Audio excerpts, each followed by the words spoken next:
Assalamualaikum, selamat datang di Jafarudien 58 Channel.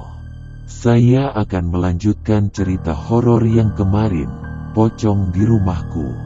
Tapi sebelum melanjutkan ceritanya, terlebih dahulu klik tombol subscribe, like, dan komen, agar channel ini semakin berkembang. Dan buat yang sudah subscribe, saya ucapkan banyak terima kasih.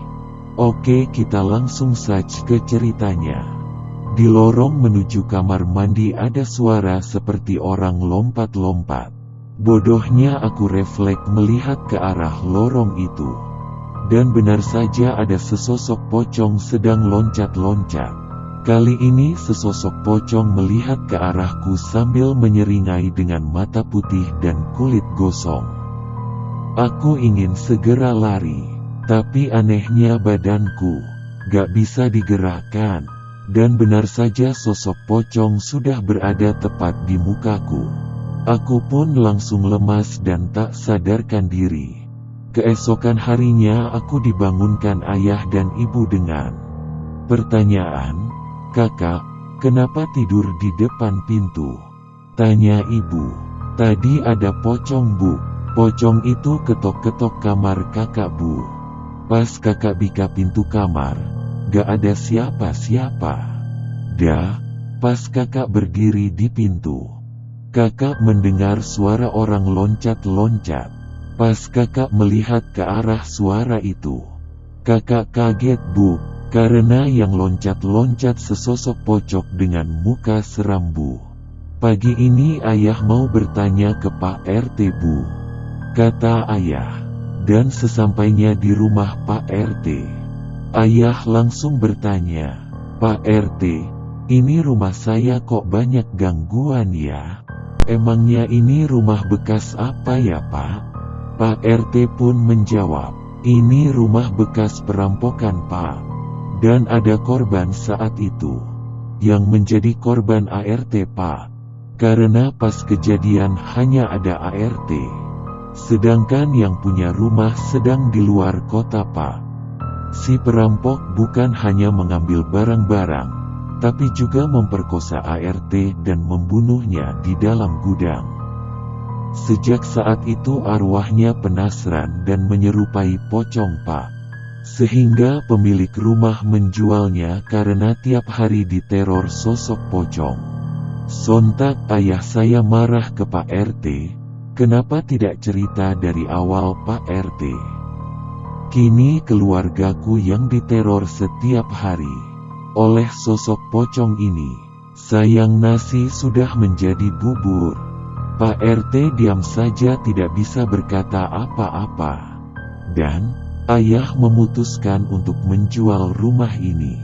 Meskipun kami baru menempatinya, tapi sebelum rumah ini terjual, kami harus menerima teror sosok pocong ini. Pagi ini saya berangkat kerja seperti biasa naik sepeda motor. Tapi badan aku terasa sakit semua. Gara-gara tidur di lantai. Dan adik pun seperti biasa berangkat sekolah diantar ibu. Dan ayah juga berangkat kerja setelah ke rumah Pak RT. Setelah mengantar adik sekolah, kini ibu tidak berani di rumah sendiri. Tapi kalau tidak pulang ke rumah, mau kemana lagi? Bismillah aja deh, batin ibu. Sesampainya di rumah, ibu ingin memasak buat makan malam.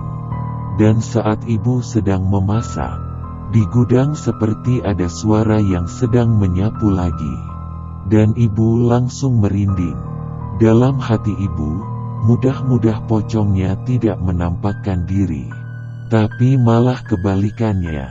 Pocong ini malah semakin mengganggu ibu dengan memanggil ibu dengan suara yang seram. Setelah mengganggu dengan suara, kini pocong menampakkan diri di pintu kamar mandi yang dekat dengan dapur ibu. Sontak ibu menjerit ketakutan dan lari keluar minta tolong. Dan ibu pun ditolong oleh Pak RT. Dan meminta ibu untuk di rumah Pak RT saja dulu sebelum ayah pulang. Ibu pun mengangguk sambil ketakutan. Hari sudah sore. Ayah dan adik pulang. Tapi kok rumah kosong? Ayah pun takut ibu pingsan lagi seperti kemarin. Sontak ayah pun mencari ibu di gudang rumah. Namun tidak ada siapa-siapa. Di depan rumah ada suara ibu. Ayah, adik ibu ada di depan ini, kata ibu. Ayah dan adik pun langsung menuju ke depan rumah dan melihat ibu dengan wajah yang pucat.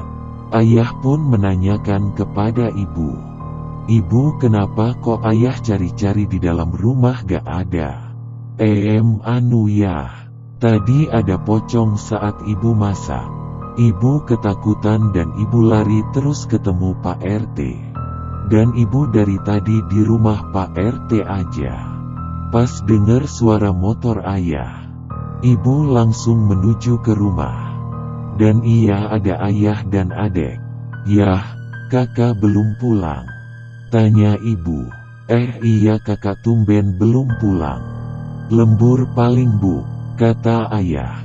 "Sementara di sini aku sendiri sedang kesal karena motor mogok. Aduh, sudah jalanan sepi pakai mogok segala. Gerutuku. Berharap ada mobil yang bisa membantu aku untuk pulang." Dan alhamdulillah ada mobil bak berhenti menawarkan bantuan. Aku pun akhirnya terselamatkan.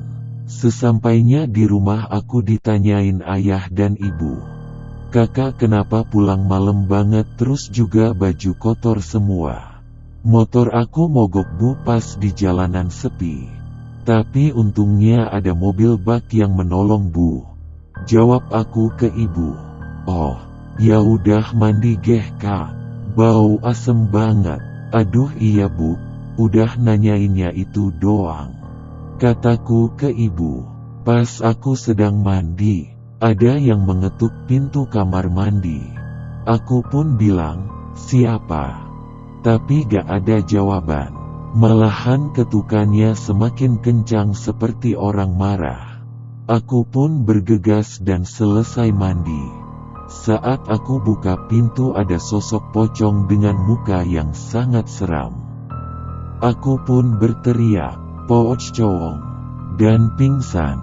Sontak ayah dan ibu pun langsung menuju ke kamar mandi dan membangunkanku dari pingsan. "Kakak bangun kak." Aku pun bangun dan di depan ada ayah, ibu dan adik. Dan benar-benar ayah sudah tidak ingin tinggal di sini lagi. "Besok kita ngontrak aja dulu sambil menunggu pembeli rumah kita," kata ayah. Keesokan paginya kami berkemas dan mengkosongkan rumah. Kami pun kini tinggal di kontrakan dan tidak ada gangguan seperti di rumah yang kami beli. Beberapa tahun pun rumah akhirnya laku. Dan kami pun membeli rumah baru di perkotaan yang agak ramai dan juga dekat dengan kerjaanku. Sekian ceritaku. Maaf jika ada salah kata. Assalamualaikum.